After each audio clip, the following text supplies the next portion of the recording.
Story 7 in the Adventures of Sherlock Holmes by Sir Arthur Conan Doyle. The Adventure of the Blue Carbuncle. I had called upon my friend Sherlock Holmes upon the second morning after Christmas, with the intention of wishing him the compliments of the season. He was lounging upon the sofa in a purple dressing-gown, a pipe-rack within his reach upon the right, and a pile of crumpled morning papers, evidently newly studied, near at hand. Beside the couch was a wooden chair, and on the angle of the back hung a very seedy and disreputable hard felt hat, much the worse for wear and cracked in several places. A lens and a forceps lying upon the seat of the chair suggested that the hat had been suspended in this manner for the purpose of examination. "You are engaged," said I. "Perhaps I interrupt you." "Not at all. I am glad to have a friend with whom I can discuss my results. The matter is a perfectly trivial one." He jerked his thumb in the direction of the old hat. "But there are points in connection with it which are not entirely devoid of interest and even of instruction." I seated myself in his armchair and warmed my hands before his crackling fire, for a sharp frost had set in, and the windows were thick with the ice crystals. "I suppose," I remarked, "that, homely as it looks, this thing has some deadly story linked on to it, that it is the clue which will guide you in the solution of some mystery and the punishment of some crime." "No, no crime," said Sherlock Holmes, laughing. "Only one of those whimsical little incidents which will happen when you have 4,000,000 human beings all jostling each other within the space of a few square miles. Amid the action and reaction of so dense a swarm of humanity, every possible combination of events may be expected to take place, and many a little problem will be presented which may be striking and bizarre without being criminal. We have already had experience of such." "So much so," I remarked, "that of the last 6 cases which I have added to my notes, 3 have been entirely free of any legal crime." "Precisely. You allude to my attempt to recover the Irene Adler papers, to the singular case of Miss Mary Sutherland, and to the adventure of the man with the twisted lip. Well, I have no doubt that this small matter will fall into the same innocent category. You know Peterson, the commissionaire?" "Yes." "It is to him that this trophy belongs." "It is his hat." No. He found it. Its owner is unknown. I beg that you will look upon it, not as a battered billycock, but as an intellectual problem. And first, as to how it came here. It arrived upon Christmas morning in company with a good fat goose, which is, I have no doubt, roasting at this moment in front of Peterson's fire. The facts are these. About 4 o'clock on Christmas morning, Peterson, who, as you know, is a very honest fellow, was returning from some small jollification, and was making his way homeward down Tottenham Court Road. In front of him he saw, in the gaslight, a tallish man walking with a slight stagger and carrying a white goose slung over his shoulder. As he reached the corner of Goodge Street, a row broke out between this stranger and a little knot of roughs. One of the latter knocked off the man's hat, on which he raised his stick to defend himself, and swinging it over his head, smashed the shop window behind him. Peterson had rushed forward to protect the stranger from his assailants, but the man, shocked at having broken the window, and seeing an official-looking person in uniform rushing towards him, dropped his goose, took to his heels, and vanished amid the labyrinth of small streets which lie at the back of Tottenham Court Road. The roughs had also fled at the appearance of Peterson, so that he was left in possession of the field of battle, and also of the spoils of victory, in the shape of this battered hat and a most unimpeachable Christmas goose, which surely he restored to their owner. My dear fellow, there lies the problem. It is true that "For Mrs. Henry Baker" was printed upon a small card which was tied to the bird's left leg, and it is also true that the initials H.B. are legible upon the lining of this hat. But as there are some thousands of Bakers and some hundreds of Henry Bakers in this city of ours, It is not easy to restore lost property to any one of them." "What then did Peterson do?" "He brought round both hat and goose to me on Christmas morning, knowing that even the smallest problems are of interest to me. The goose we retained until this morning, when there were signs that, in spite of the slight frost, it would be well that it should be eaten without unnecessary delay.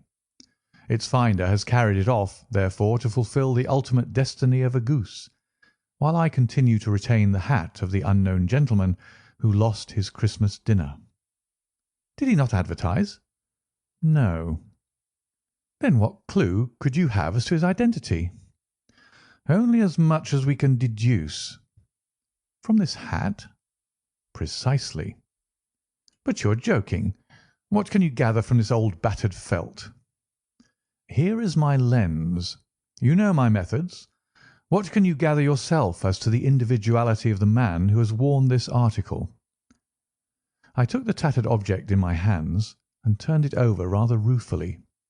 It was a very ordinary black hat of the usual round shape, hard and much the worse for wear. The lining had been of red silk, but was a good deal discoloured. There was no maker's name, but, as Holmes had remarked, the initials H.B. were scrawled upon one side.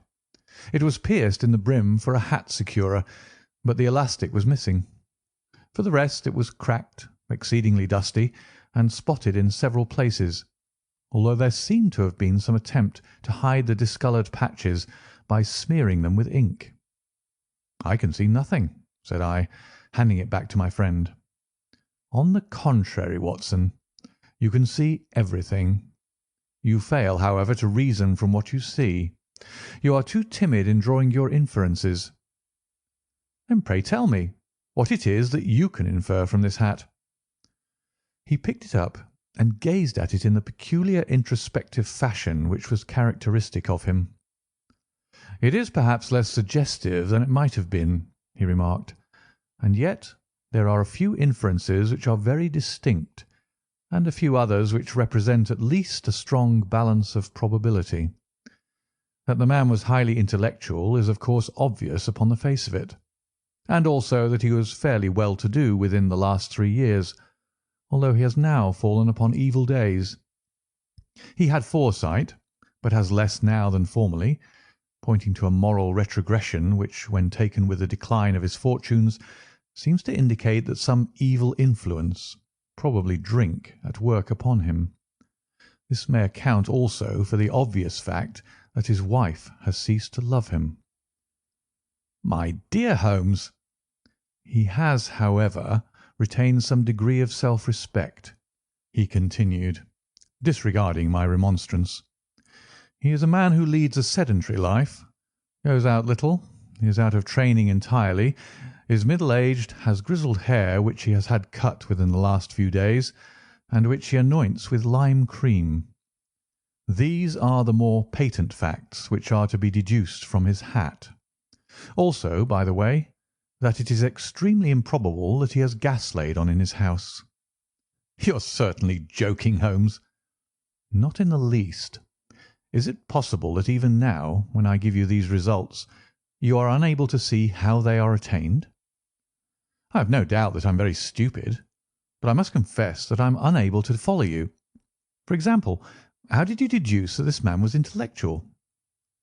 For answer, Holmes clapped the hat upon his head. It came right over the forehead and settled upon the bridge of his nose. "It is a question of cubic capacity," said he. "A man with so large a brain must have something in it." "The decline of his fortunes, then?" "This hat is 3 years old. These flat brims curled at the edge came in then. It is a hat of the very best quality. Look at the band of ribbed silk and the excellent lining. If this man could afford to buy so expensive a hat 3 years ago, and has had no hat since, then he has assuredly gone down in the world." "Well, that is clear enough, certainly. But how about the foresight and the moral retrogression?" Sherlock Holmes laughed. "Here is the foresight," said he, putting his finger upon the little disc and loop of the hat securer.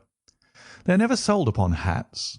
If this man ordered one, It is a sign of a certain amount of foresight, since he went out of his way to take this precaution against the wind.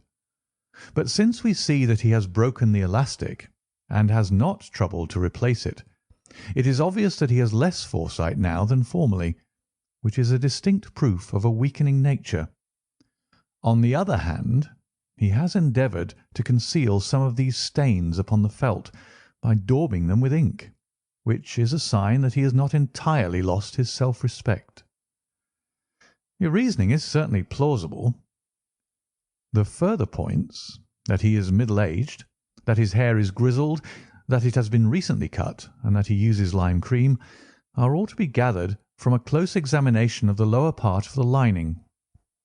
The lens discloses a large number of hair ends, clean cut by the scissors of the barber. They all appear to be adhesive, and there is a distinct odour of lime cream.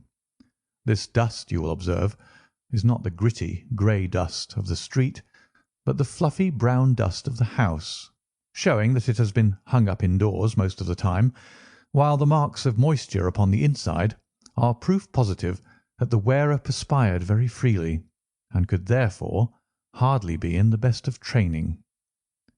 But his wife, you said that she had ceased to love him.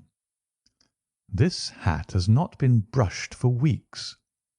When I see you, my dear Watson, with a week's accumulation of dust upon your hat, and when your wife allows you to go out in such a state, I shall fear that you also have been unfortunate enough to lose your wife's affection.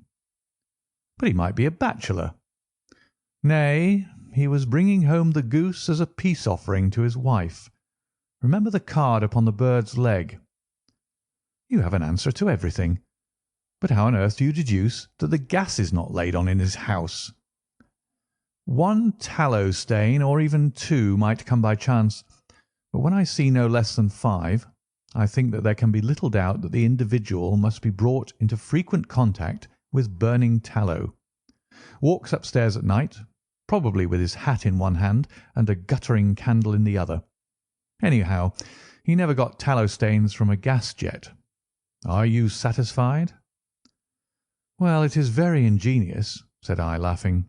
But since, as you said just now, there have been no crime committed, and no harm done save the loss of a goose, all this seems to be rather a waste of energy. Sherlock Holmes had opened his mouth to reply, when the door flew open, and Peterson, the commissionaire, rushed into the apartment with flushed cheeks and the face of a man who is dazed with astonishment. "The goose, Mr. Holmes! The goose, sir!" he gasped. "Eh? What of it, then? Has it returned to life and flapped off through the kitchen window?" Holmes twisted himself round upon the sofa to get a fairer view of the man's excited face. "See here, sir! See what my wife found in its crop!" He held out his hand and displayed upon the centre of the palm a brilliantly scintillating blue stone, rather smaller than a bean in size, but of such purity and radiance that it twinkled like an electric point in the dark hollow of his hand. Sherlock Holmes sat up with a whistle. "By Jove, Peterson," said he, "this is treasure trove indeed. I suppose you know what you've got." "A diamond, sir. A precious stone. It cuts into glass as though it were putty."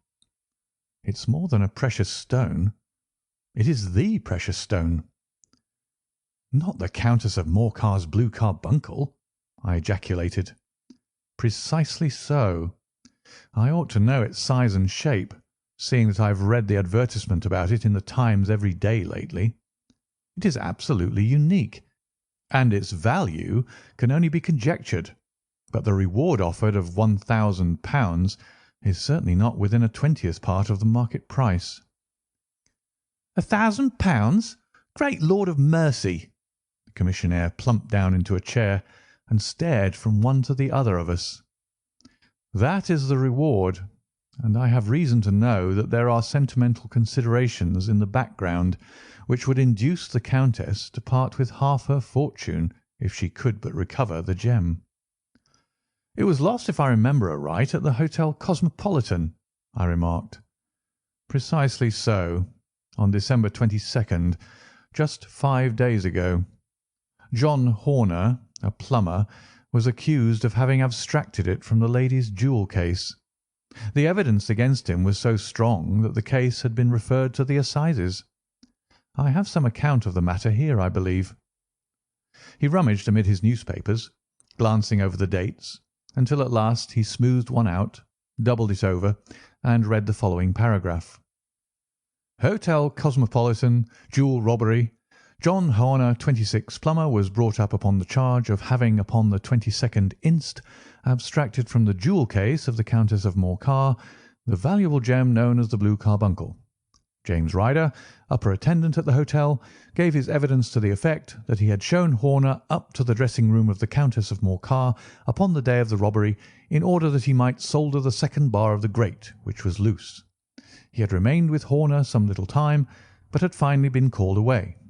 On returning, he found that Horner had disappeared, that the bureau had been forced open, and that the small morocco casket, in which, as it afterwards transpired, the Countess was accustomed to keep her jewel, was lying empty upon the dressing-table.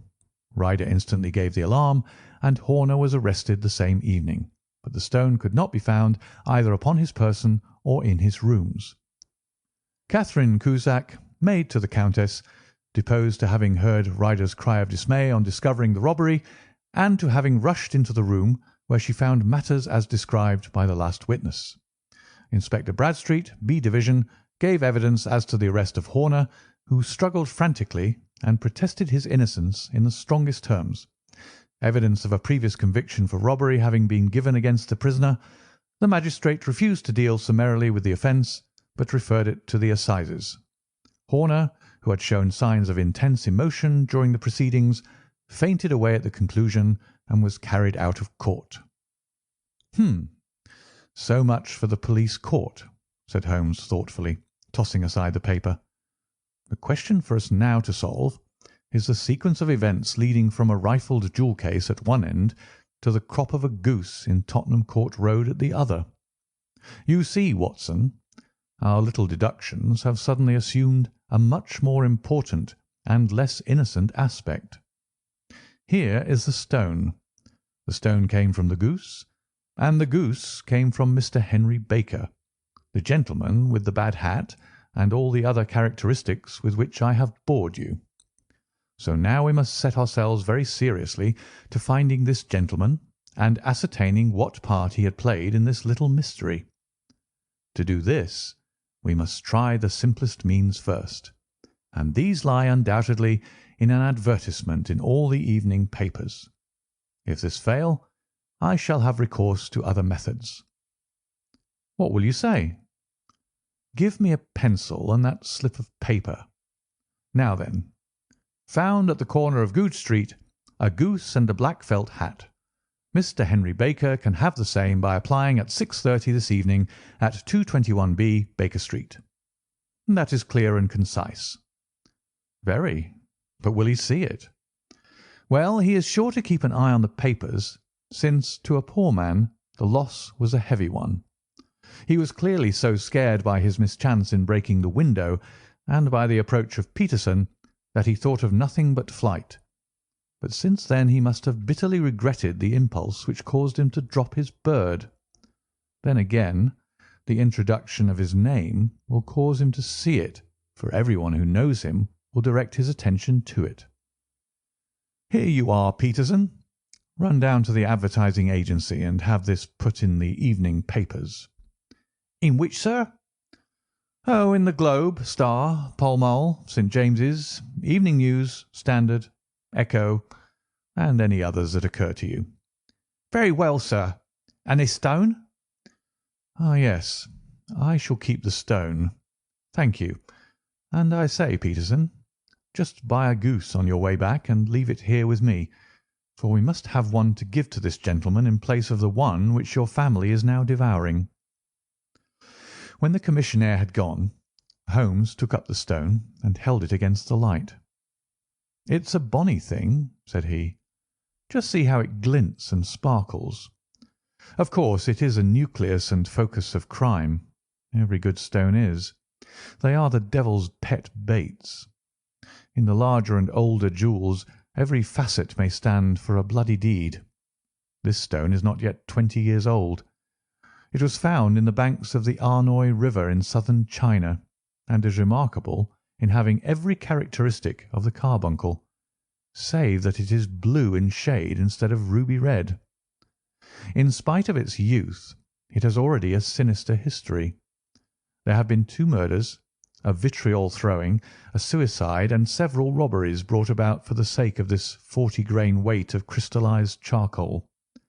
Who would think that so pretty a toy would be a purveyor to the gallows and the prison? I'll lock it up in my strong box now, and drop a line to the Countess to say that we have it. Do you think that this man Horner is innocent? I cannot tell. Well, then, do you imagine that this other one, Henry Baker, had anything to do with the matter? It is, I think, much more likely that Henry Baker is an absolutely innocent man, who had no idea that the bird which he was carrying was of considerably more value than if it were made of solid gold. That, however, I shall determine by a very simple test if we have an answer to our advertisement. And you can do nothing until then? Nothing. In that case, I shall continue my professional round, but I shall come back in the evening at the hour you have mentioned, for I should like to see the solution of so tangled a business. Very glad to see you. I dine at 7. There is a woodcock, I believe. By the way, in view of recent occurrences, perhaps I ought to ask Mrs. Hudson to examine its crop. I had been delayed at a case, and it was a little after 6:30 when I found myself in Baker Street once more. As I approached the house, I saw a tall man in a Scotch bonnet, with a coat which was buttoned up to his chin, waiting outside in the bright semicircle which was thrown from the fanlight. Just as I arrived the door was opened, and we were shown up together to Holmes's room. "Mr. Henry Baker, I believe," said he, rising from his armchair, and greeting his visitor with the easy air of geniality which he could so readily assume. "Pray take this chair by the fire, Mr. Baker. It is a cold night, and I observe that your circulation is more adapted for summer than for winter. Ah, Watson, you have just come at the right time. Is that your hat, Mr. Baker?" "Yes, sir, that is undoubtedly my hat." He was a large man with a rounded shoulders, a massive head, and a broad, intelligent face, sloping down to a pointed beard of grizzled brown. A touch of red in nose and cheeks, with a slight tremor of his extended hand, recalled Holmes' surmise as to his habits.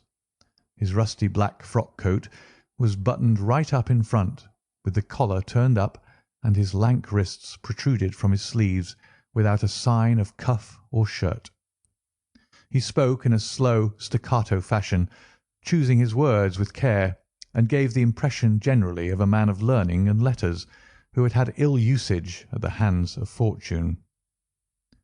"We have retained these things for some days," said Holmes, "because we expected to see an advertisement from you giving your address. I am at a loss to know why you did not advertise." Our visitor gave a rather shamefaced laugh. "Shillings have not been so plentiful with me as they once were," he remarked. "I had no doubt that the gang of roughs who assaulted me had carried off both my hat and the bird. I did not care to spend more money in a hopeless attempt at recovering them." "Very naturally. By the way, about the bird, we were compelled to eat it." "To eat it?" Our visitor half rose from his chair in his excitement. "Yes, it would have been of no use to anyone had we not done so. But I presume that this other goose upon the sideboard, which is about the same weight and perfectly fresh, will answer your purpose equally well." "Oh, certainly, certainly," answered Mr. Baker with a sigh of relief. "Of course, we still have the feathers, legs, crop, and so on of your own bird, so if you wish—" The man burst into a hearty laugh. "They might be useful to me as relics of my adventure," said he, "but beyond that I can hardly see what use the disjecta membra of my late acquaintance are going to be to me. No, sir, I think that, with your permission, I will confine my attentions to the excellent bird which I perceive upon the sideboard." Sherlock Holmes glanced sharply across at me with a slight shrug of his shoulders. "There is your hat, then, and there your bird," said he. "By the way, would it bore you to tell me where you got the other one from? I am somewhat of a fowl fancier, and I have seldom seen a better grown goose." "Certainly, sir," said Baker, who had risen and tucked his newly gained property under his arm. "There are a few of us who frequent the Alpha Inn, near the museum. We are to be found in the museum itself during the day, you understand. This year our good host, Windigate by name, instituted a goose club, by which, on consideration of some few pence every week, we were each to receive a bird at Christmas. My pence were duly paid, and the rest is familiar to you. I am much indebted to you, sir, for a Scotch bonnet is fitted neither to my years nor my gravity." With a comical pomposity of manner, he bowed solemnly to both of us and strode off upon his way. "So much for Mr. Henry Baker," said Holmes when he had closed the door behind him. "It is quite certain that he knows nothing whatever about the matter. Are you hungry, Watson?" "Not particularly." "Then I suggest that we turn our dinner into a supper, and follow up this clue while it is still hot." "By all means." It was a bitter night, so we drew on our ulsters and wrapped cravats about our throats. Outside, the stars were shining coldly in a cloudless sky, and the breath of the passers-by blew out into smoke like so many pistol shots. Our footfalls rang out crisply and loudly as we swung through the Doctor's Quarter, Wimpole Street, Harley Street, and so through Wigmore Street into Oxford Street. In a quarter of an hour we were in Bloomsbury at the Alpha Inn, which is a small public house at the corner of one of the streets which runs down into Holborn. Holmes pushed open the door of the private bar and ordered 2 glasses of beer from the ruddy-faced, white-aproned landlord. "Your beer should be excellent if it is as good as your geese," said he. "My geese?" The man seemed surprised. "Yes, I was speaking only half an hour ago to Mr. Henry Baker, who was a member of your goose club." "Oh, yes, I see. But you see, sir, them's not our geese." "Indeed. Whose, then?" "Well, I got the 2 dozen from a salesman in Covent Garden." "Indeed. I know some of them. Which was it?" "Breckenridge is his name." "Ah, I don't know him. Well, here's your good health, landlord, and prosperity to your house. Good night." "Now for Mr. Breckenridge," he continued, buttoning up his coat as we came out into the frosty air.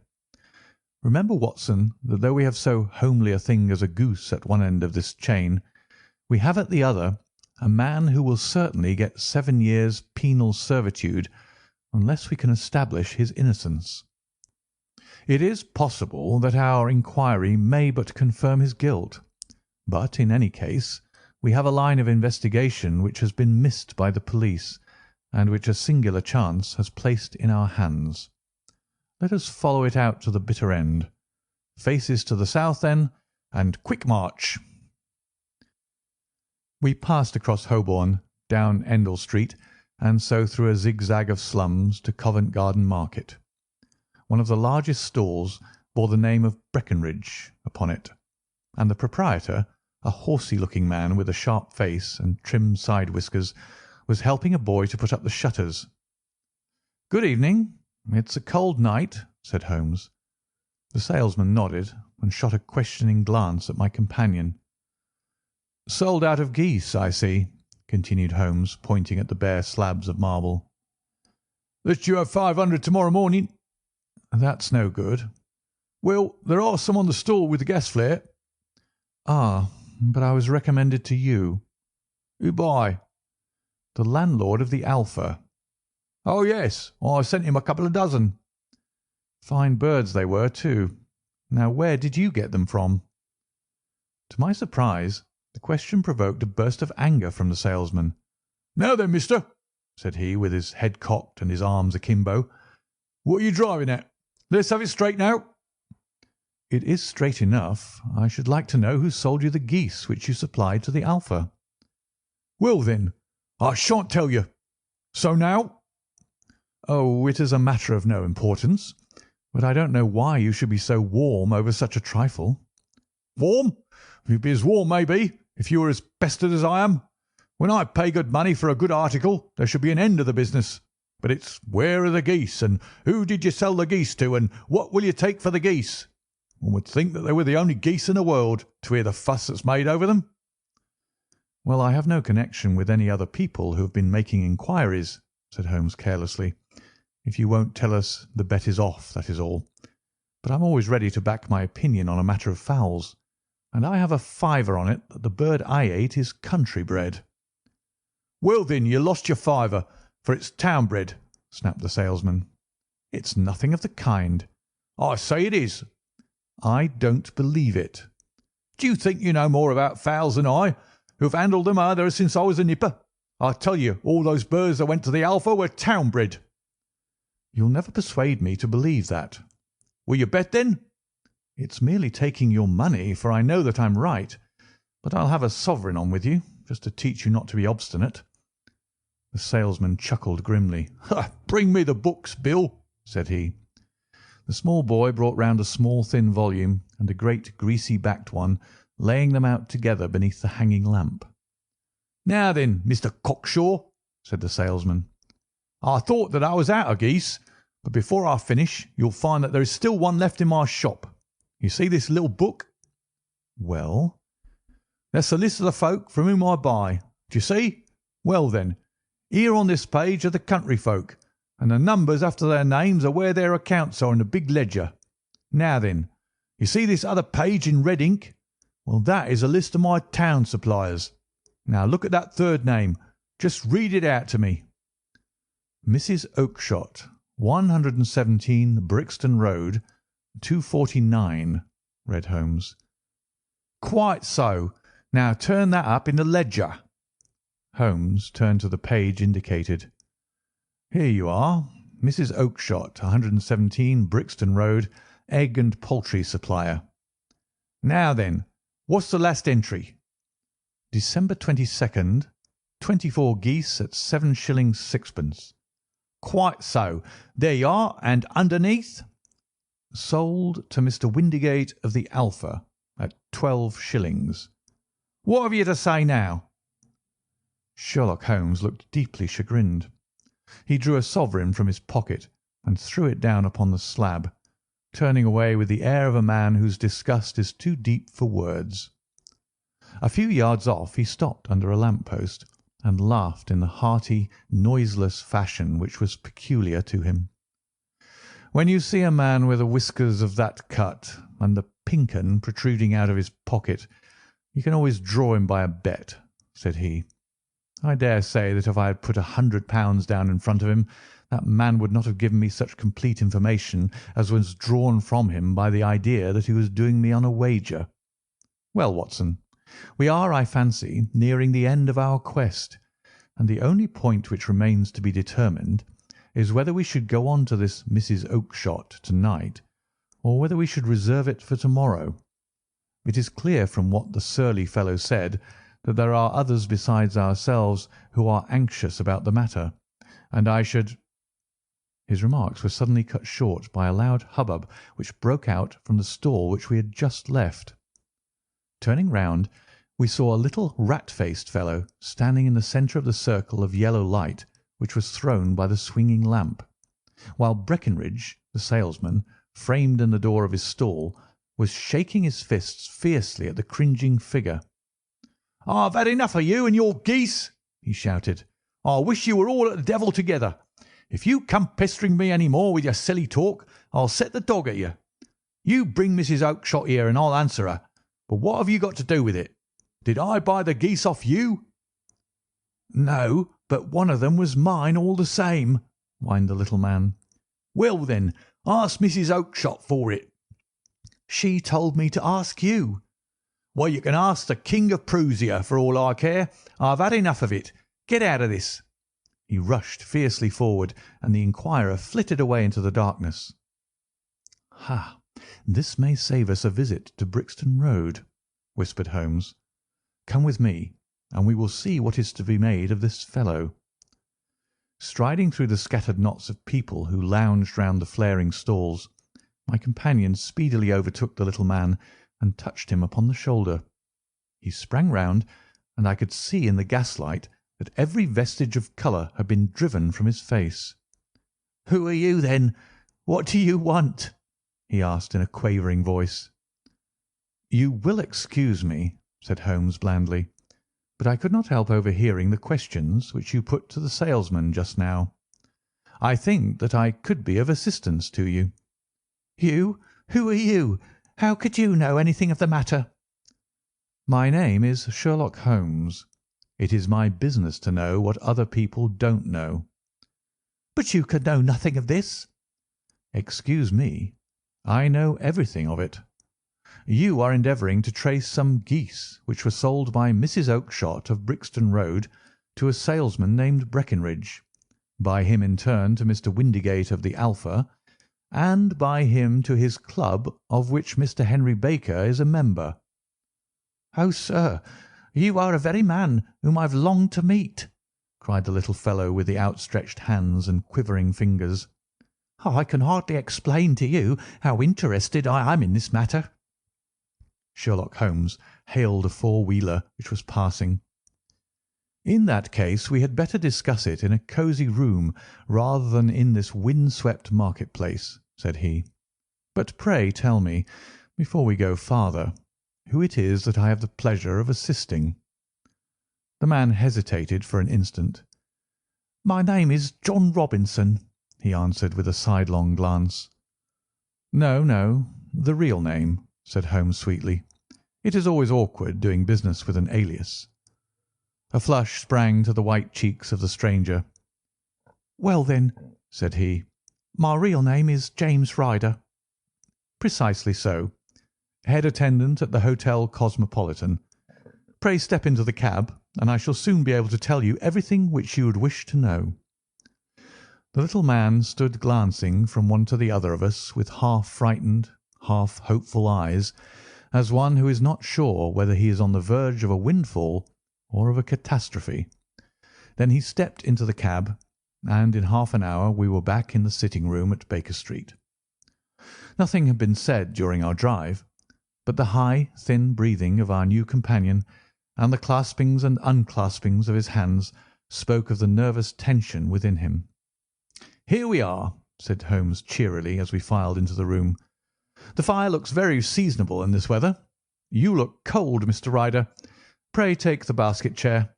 I will just put on my slippers before we settle this little matter of yours. Now then, you want to know what became of those geese?" "Yes, sir." "Or rather, I fancy, of that goose.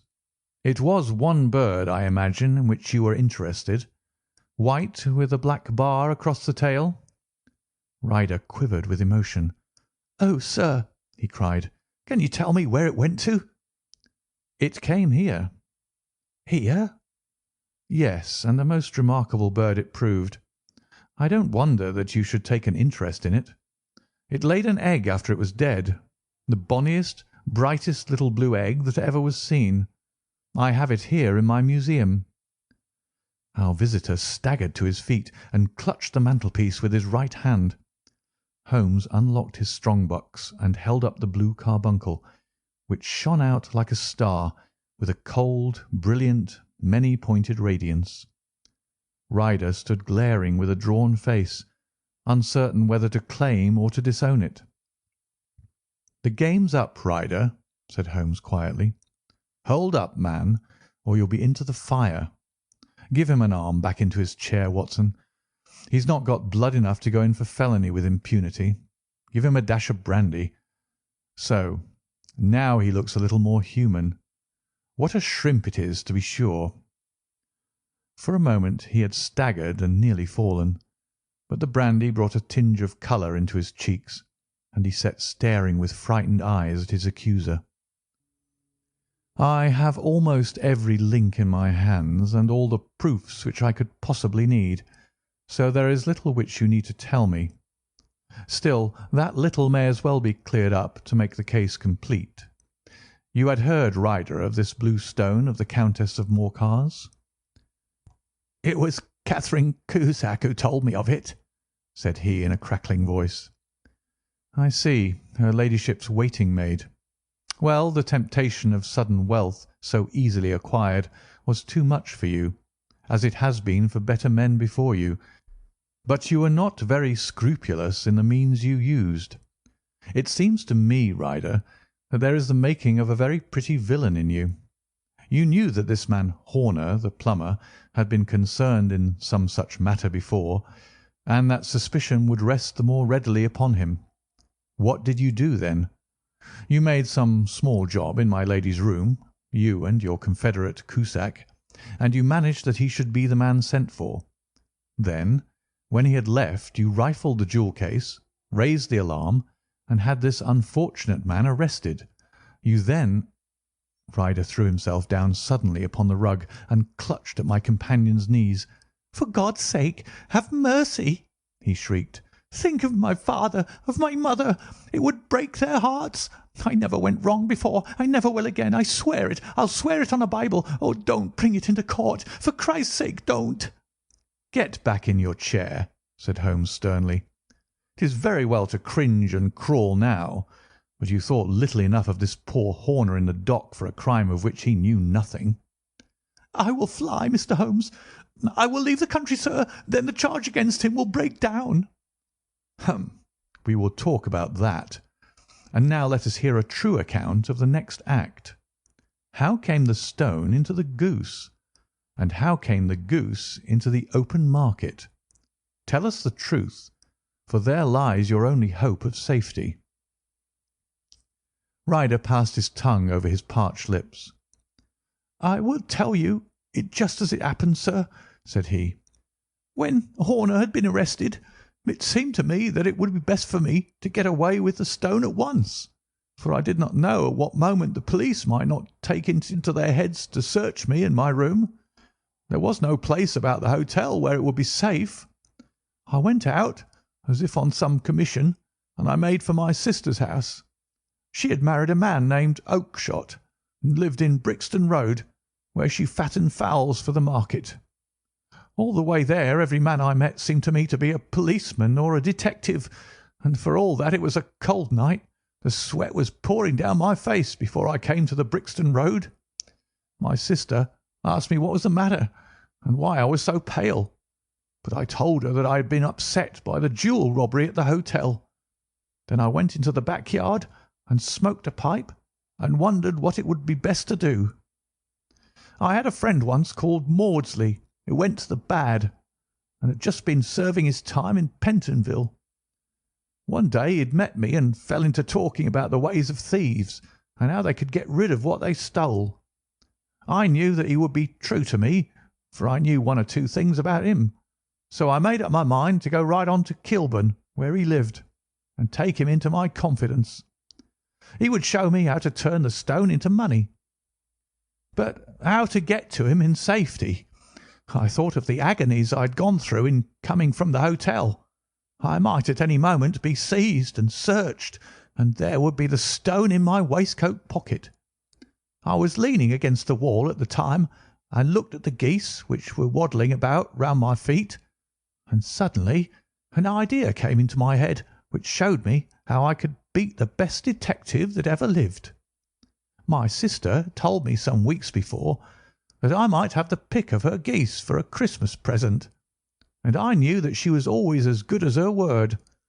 I would take my geese now, and in it I would carry my stone to Kilburn. There was a little shed in the yard, and behind this I drove one of the birds, a fine big one, white with a barred tail. I caught it, and prying its bill open, I thrust the stone down its throat as far as my finger could reach. The bird gave a gulp, and I felt the stone pass along its gullet and down into its crop. But the creature flapped and struggled, and out came my sister to know what was the matter. As I turned to speak to her, the brute broke loose and fluttered off among the others. "'Whatever were you doing with that bird, Jem?' says she. "'Well,' said I, 'you said you'd give me one for Christmas, and I was feeling which was the fattest.' "'Oh,' says she, 'we've set yours aside for you. Jem's bird, we call it. It's the big white one over there yonder. There's 26 of 'em, which makes one for you and one for us, and 2 dozen for the market.' "'Thank you, Maggie,' says I, 'but if it is all the same to you, I'd rather have that one I was handling just now.' "'The other one's as good 3 pound heavier,' said she, 'and we fattened it expressly for you.' "'Never mind, I'll have the other, and I'll take it now,' said I. "'Oh, just as you like,' said she, a little huffed. 'Which is it you want, then?' "'That white one with the barred tail right in the middle of the flock.' "'Oh, very well. Kill it and take it with you.' "Well, I did what she said, Mr. Holmes, and I carried the bird all the way to Kilburn. I told my pal what I had done, for he was a man that it was easy to tell a thing like that to. He laughed until he choked, and we got a knife and opened the goose. My heart turned to water, for there was no sign of the stone, and I knew that some terrible mistake had occurred. I left the bird, rushed back to my sister's, and hurried into the backyard. There was not a bird to be seen there. "'Where are they all, Maggie?' I cried. "'Gone to the dealers, Jem.' "'Which dealers?' "'Breckenridge of Covent Garden.' "'But was there another with a barred tail?' I asked, 'the same as the one I chose?' "'Yes, Jem. There were 2 barred tails once, and I could never tell them apart.' "Well, then, of course, I saw it all, and I ran off as hard as my feet would carry me to this man Breckenridge, but he had sold the lot at once, and not one word would he tell me as to where they had gone. You heard him yourselves to-night. Well, he has always answered me like that. My sister thinks that I am going mad. Sometimes I think that I am myself, and now I am myself a branded thief, without ever having touched the wealth for which I sold my character. God help me! God help me!' He burst into convulsive sobbing, with his face buried in his hands. There was a long silence, broken only by his heavy breathing and by the measured tapping of Sherlock Holmes's fingertips upon the edge of the table. Then my friend rose and threw open the door. "'Get out,' said he. "'What, sir? Oh, heaven bless you!' "'No more words. Get out.' And no more words were needed. There was a rush, a clatter upon the stairs, the bang of a door, and the crisp rattle of running footfalls from the street. "'After all, Watson,' said Holmes, reaching up his hand for his clay pipe, "I am not retained by the police to supply their deficiencies.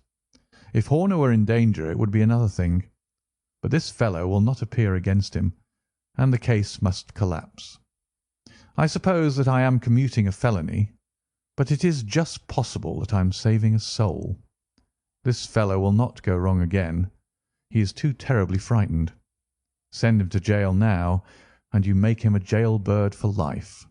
Besides, it is the season of forgiveness. Chance has put in our way a most singular and whimsical problem, and its solution is its own reward. If you will have the goodness to touch the bell, Doctor, we will begin another investigation, in which also a bird will be the chief feature. End of The Adventure of the Blue Carbuncle.